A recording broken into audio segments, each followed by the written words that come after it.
परम पूज्य श्री महाराज जी के YouTube चैनल को सब्सक्राइब करें तथा पूज्य महाराज श्री जी की कथाओं को सर्वप्रथम देखने के लिए बेल आइकन दबाना ना भूलें। समुद्र में से एक बालक जन्म हुआ जिसका नाम था जालंधर। प्रेम से कहिए हर हर महादेव। ये सागर का पुत्र है जालंधर। जालंधर बड़ा शक्तिशाली, बड़ा तेजस्वी, बड़ा महाराज आतंक मचाने वाला। तुलसी के साथ, वृंदा के साथ इसका विवाह हुआ। अपनी पत्नी के सतीत्व की शक्ति लेकर के इसने संसार में बहुत से अत्याचार किया, अनाचार किया, पाप किया। आपस में देवताओं से हमेशा झगड़ा करता रहा, देवताओं को हमेशा सताता रहा। लेकिन जालंधर की मृत्यु कौन करे? भगवान नारायण कर नहीं सकते, क्योंकि लक्ष्मी जी ने पहले निवेदन कर चुकी थी कि मेरे भाई को आप मारने मत जाना, बाकी कोई जाए उससे मुझे तकलीफ नहीं है। और जालंधर ने अत्याचार क्या किया? जालंधर ने उस शक्ति को प्राप्त करके, वृंदा के सतीत्व की शक्ति को प्राप्त करके, और संसार में केवल एक ही अत्याचार किया, सतियों के सतीत्व को नष्ट करता, देवताओं को परास्त करता, देवताओं को सुख से वंचित कर दिया। और जब सतियों के सतीत्व को जालंधर नष्ट करने लग गया, तब भगवान नारायण को चिंता हो गई।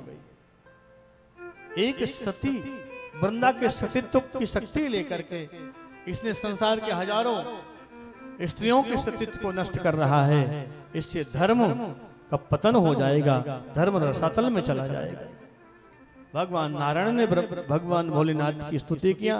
भगवान भोलेनाथ ने भगवान विष्णु से कहा, हे विष्णु, इस जालंधर का उद्धार केवल तुम्हारे हाथों से ही होना है।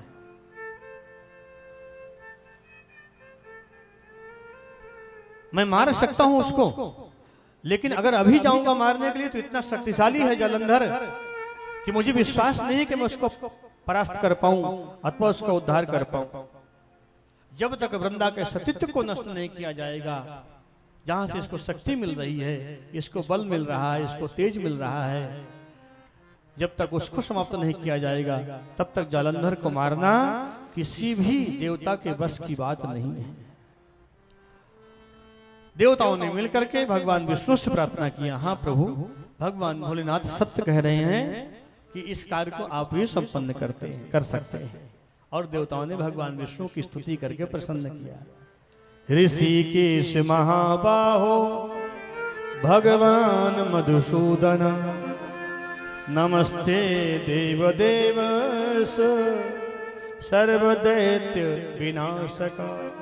देवताओं ने कहा, है ऋषिकेश भगवान, हे मधुसूदन, हे प्रभु, क्षीर सागर पर शेष पर शयन करने वाले प्रभु, उस जालंधर को जो शक्ति प्राप्त हो रही है, उसकी पत्नी वृंदा के सतीत्व को केवल आप ही समाप्त कर सकते हैं।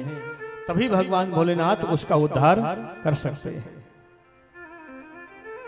आप राम हैं, आप विष्णु हैं, आप कृष्ण हैं। आप ही अलग अलग युगों में, अलग अलग जब पृथ्वी पर अत्याचार होता है, पाप बढ़ता है, अधर्म बढ़ता है, तब आप अलग अलग रूप लेकर के प्रकट होते हो और पृथ्वी को असुरों से मुक्त कर देते हो। विष्णु अंतर्भाव से विष्णु भगवान की 21 श्लोकों से विनती किया है देवताओं ने मिलकर के। भगवान प्रसन्न होकर के भगवान कहने लगे, हे देवताओं, भयभीत मत होइए, मैं जालंधर से युद्ध करूंगा। मैं जालंधर को अपना साला समझ करके उसको छोड़ूंगा नहीं। प्रेम से कहिए हर हर महादेव। मैं युद्ध करूंगा, लेकिन उससे पहले उसको जो शक्ति प्राप्त हो रही है जहां से, उस शक्ति को पहले मैं बंद करूंगा, जिस शक्ति का जालंधर दुरुपयोग कर रहा है। अधर्म तो अधर्म ही होता है, चाहे वो धर्म का सहारा लेकर के किया गया अधर्म हो, चाहे सीधे सीधे किया गया अधर्म हो, उसका एक ही भाव होता है। भगवान कहते हैं उसको नष्ट कर दो, और उसको नष्ट करने में कोई पाप नहीं लगता है, कोई अनीति नहीं मानी जाती है। इसलिए भगवान ने वृंदा के सतीत्व को नष्ट किया। भगवान जानते हैं कि वृंदा के पास में अगर मैं जाऊंगा विष्णु रूप में, तो वृंदा अपने पति को ही परमेश्वर मानती है, ये किसी अन्य पुरुष की ओर देख भी नहीं सकती। तो भगवान का स्वभाव क्या है? ये यथामाम प्रपद्यन्ते तांस तथैव भजाम्यहम् हम। गीता में भगवान कहते हैं जो जिस रूप का भक्त होता है मैं वो रूप बनाने में समर्थ रखता हूं, मैं स्वतंत्र हूं। और भगवान नारायण विष्णु ने जालंधर का रूप लेकर के वृंदा के सतीत्व को नष्ट किया। कई लोग भगवान के इस कार्य को लेकर के आक्षेप लगाते हैं भगवान के ऊपर कि भगवान का तो अवतार हुआ है धर्म की रक्षा करने के लिए, सतीत्व की रक्षा करने के लिए, और भगवान ही जब ऐसे करने लग जाएंगे तो फिर क्या होगा संसार का। भगवान का अवतार वास्तव में धर्म के लिए होता है, सत्यों के सतीत्व की रक्षा के लिए भगवान अवतार लेते हैं। लेकिन भगवान जानते हैं कि एक सतीत्व की नष्ट करने से अगर संसार की समस्त स्त्रियां सतीत्व की रक्षा कर पाती हैं, उनकी रक्षा होती है, तो एक सतीत्व को नष्ट करने में कोई अपराध नहीं लगता है।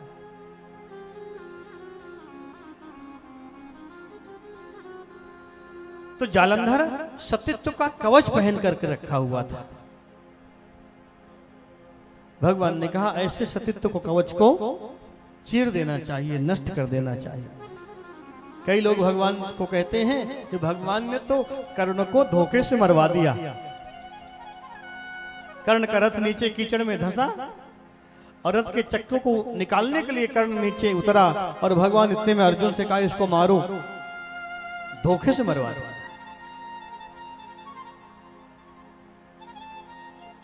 जब तक कर्ण रथ पर बैठा रहता है तब तक भगवान अर्जुन से नहीं कहते कि इसको मारो।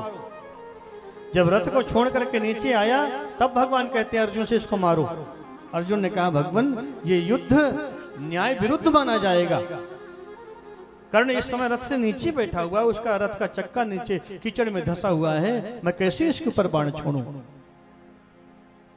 भगवान ने कहा अर्जुन धर्म और अधर्म की बात मेरे ऊपर छोड़ दे, फिर मैं तुझे बैठ करके गीता का उपदेश कर दूंगा एक बार फिर, लेकिन इस समय मैं जो बोल रहा हूं वही तू कर। अगर दोबारा कर्ण रथ पर बैठ गया तो फिर इसको तू नहीं मार पाएगा। रथ को हमारे शास्त्रों में धर्म का प्रतीक माना गया है। रथ धर्म का प्रतीक होता है, और कोई भी योद्धा जब तक रथ पर बैठा रहता था तब तक कोई भी शत्रु उसको मार नहीं पाता था। और जब तक कर्ण रथ पर बैठा होता है तब तक भगवान भी उसको मारने के लिए नहीं बोलते अर्जुन से। जब रथ से नीचे क्यों रथ पर बैठे हुए कर्ण को भगवान मरवा देते तो दुनिया कहती भगवान ने धर्म विरुद्ध काम किया है, ऐसे धर्मात्मा को मरवा दिया। तो भगवान ने देखा कि रथ से बाहर हो गया, अब इसको मारो, यही मौका है। ये धर्म का सहारा लेकर के युद्ध कर रहा है और धर्म से अलग हो गया। दूसरी बात, भगवान ने देखा कर्ण किसका पुत्र है? सूर्य भगवान का। और सूर्य का काम क्या होता है? अज्ञान को दूर करना, अंधकार को समाप्त करके प्रकाशित करना, प्रकाश भरना संसार में। अब ज्ञान का बेटा, प्रकाश का बेटा सहायता किसकी कर रहा है? अंधे के बेटे की, दुर्योधन की। भगवान ने देखा ऐसा ज्ञान किस काम का जो अज्ञान को बढ़ावा दे समाज में, ऐसा प्रकाश किस काम का जो अंधकार को बढ़ावा दे समाज में। ऐसे ज्ञान को, ऐसे प्रकाश को तो नष्ट कर देना ही पूर्ण धर्म सम्मत कार्य माना जाएगा। तो कर्ण ने भी कवच पहन रखा था धर्म का, जालंधर ने सतीत्व का कवच पहन रखा था। दूसरा, भगवान के ऊपर लोग आक्षेप लगाते हैं कि भगवान लंका युद्ध करते समय मेघनाद के निकुंभला यज्ञ को नष्ट कराते हैं। भगवान जानबूझ करके बोल करके लखनलाल जी को भेज करके, हनुमान को भेज करके मेघनाद के यज्ञ को नष्ट कराते हैं। और भगवान का अवतार होता है यज्ञ की रक्षा करने के लिए, यज्ञ की संस्कृति की रक्षा करने के लिए, और वही भगवान राम यज्ञ को नष्ट करने का आदेश देते हैं। क्योंकि भगवान जानते हैं मेघनाथ अगर आज ये निकुंभला नाम का यज्ञ कर लिया तो मेघनाथ को मारने की शक्ति किसी देवता में नहीं रह जाएगी। इसलिए अगर एक यज्ञ नष्ट करने से अगर जीवन पर्यंत इस धरातल पर यज्ञ संस्कृति की रक्षा होती है, यज्ञ संपन्न होते रहें, तो एक यज्ञ को नष्ट करने में कोई अपराध नहीं लगता है। क्योंकि अगर आज मेघनाथ यज्ञ कर लिया और इसको शक्ति प्राप्त हो गई तो ये निश्चित है कि मेघनाथ आगे धरातल पर किसी ऋषि मुनि को यज्ञ करने नहीं देगा। इसलिए भगवान ने उस यज्ञ को नष्ट करने का आदेश देते। ये भगवान की दृष्टि है। धर्म और अधर्म इतनी बारीकी रेखा में सूक्ष्म रूप से बैठे हुए हैं, जिनको समझना, जिनको पकड़ पाना हमारे और आपके बस की बात नहीं है। ये केवल भगवान ही समझ सकते हैं। एक व्यक्ति को मार देता है, मर्डर कर देता है, तो उसको आजीवन कारावास होता है कि नहीं होता? होता है। और सीमा पर खड़े हुए जवान हजारों लोगों को मार देते हैं तो उनको सरकार के द्वारा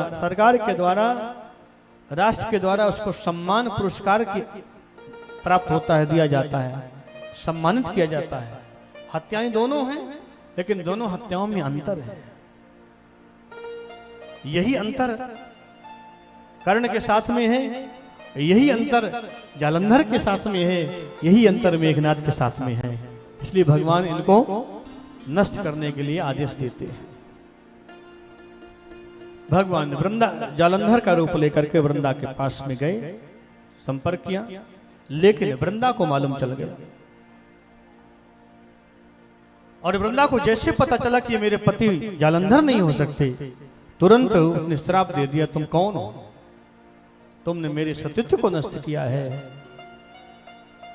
भगवान तुरंत विष्णु के रूप में प्रकट हो गए, और जैसे विष्णु के रूप में प्रकट हो गए, वृंदा ने देख करके आश्चर्य में पड़ गई और कहा, तुमने मेरे सतीत्व को नष्ट किया है छल करके, मेरे पति का रूप लेकर के। मैं श्राप देती हूं, तुम पत्थर बन जाओ। प्रेम से कहिए हर हर महादेव।